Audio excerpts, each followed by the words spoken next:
A mysterious band of holes.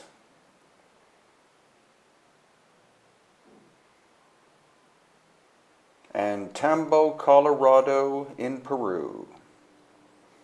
Hi, this is Brian Forster, and this is some quadcopter footage that I took at a site called Tambo, Colorado, which is an Inca site, about 600 years old, located reasonably close to Pisco, Peru, which is about 3.5 hours south of the capital city of Lima.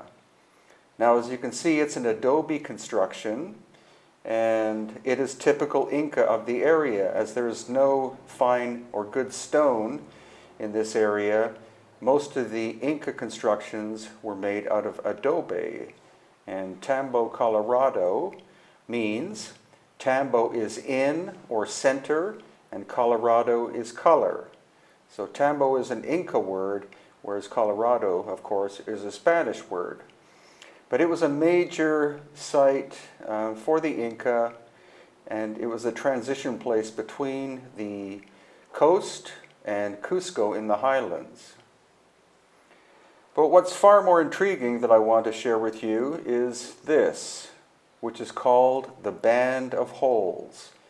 It's somewhere between 1 and 2 kilometers long, and it creeps up a hillside, as you can see, above the lush green valley area. And the question is, who made it and what was it? And there seems to be a lot of speculation. No one has a real answer as to what it was and who were the creators. I think probably the most logical of explanations was made by Senor Juan Navarro of the Paracas History Museum, of which I'm the assistant director, and he believes that it was a giant geoglyph made by the elongated skull Paracas culture more than 2,000 years ago. Now, there are geoglyphs in the area, the most famous ones being the Nazca geoglyphs, which are related, of course, with the Nazca lines, and those are, well, among the most famous ones would be the hummingbird and the spider, etc. And so they are etchings in the silty sand of the area, whereas you can see here, you have 3,000 holes. So the question is, of course, what did it represent?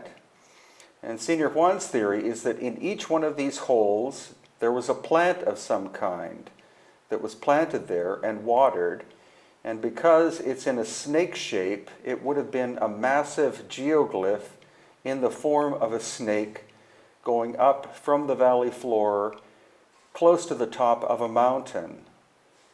Now, I haven't shown in this video clip, but at the base there is an enlarged bulbous area which could very well have been the head of the snake, and at the other end, on the top of the mountain, that is where the whole almost zigzaggy shape of this band of holes comes to a narrow point. So that would be the tail.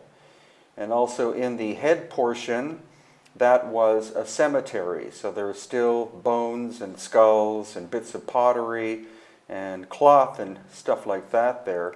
So when this was functioning more than 2,000 years ago, it would have been, as Senor Juan believed, and I concur with him, that it was a massive serpent shape, bright or rich green colored, and therefore it would have stood out very much from the barren, almost wasteland area in the background.